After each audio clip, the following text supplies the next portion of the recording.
The best part of being human, Dami decides, is feeling alive.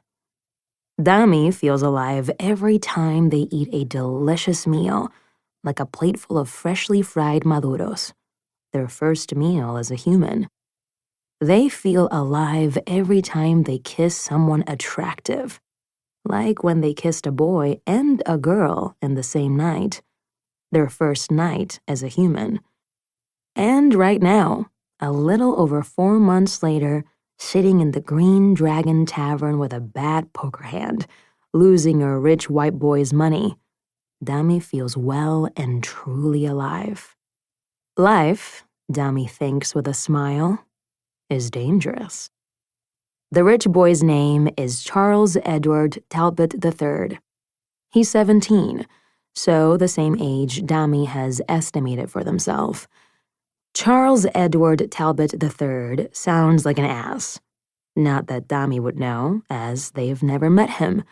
They just observed him from afar for a day so they could copy his face, walk, mannerisms, and speech well enough to pretend to be him. It's easy, pretending to be someone else, especially when that someone has access to a lot of money. The real Charles Edward Talbot III is now at boarding school, rubbing elbows with other white boys who were fortunate enough to be born rich. The Charles, who Dami is pretending to be, returned home early due to illness, and will take a few weeks to recover. No one questions this because, of course, Charles is moneyed, and you can do whatever you want when you're rich enough. Even Charles's father, who lives somewhere in the massive estate the Talbots call home, barely looked up from his newspaper when Charles announced their return. It's a bit rude, actually, that man's complete and utter disregard for his son, but it serves Dami well. The Green Dragon Tavern is full of people, as it always is. The endless music of conversation, of tinkling glasses and pouring ale, of uproarious laughter and shouts like cymbals and the Guido-like scrape of wooden chairs on squeaky floorboards. It's a symphony to Dami's ears. Even the nearby fireplace crackles in a percussive undertone. Being a part of the clamor of reality is all Dami ever wanted. And now they have it. And they're losing this poker game. Badly. Dami's already burned through Charles's weekly allowance, so they'll probably have to sell more of his stuff soon. Or...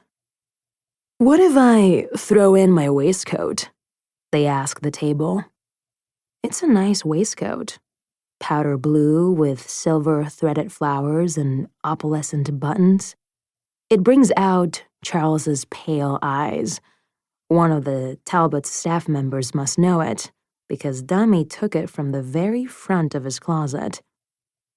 "You really want to walk out of here naked?" asks Saul, a bearded older man seated across from Dami. Dami has played poker with Saul nearly every night this week. Dami hasn't won once, but they think they're starting to get the hang of the game. They haven't gotten the hang of winning, mind you, but that hardly matters when you're losing other people's money. "I could think of worse things," Dami says. "It's snowing," Saul reminds them with a laugh. He has a point there. "I do like that waistcoat," says a greasy blonde boy not much older than Dami, or Charles for that matter. The boy has mentioned his name at least 6 times tonight, but Dami is determined not to know it. To keep listening to this audiobook, I've left you a link in the description so you can do it, at no cost thanks to Audible's 30-day free trial.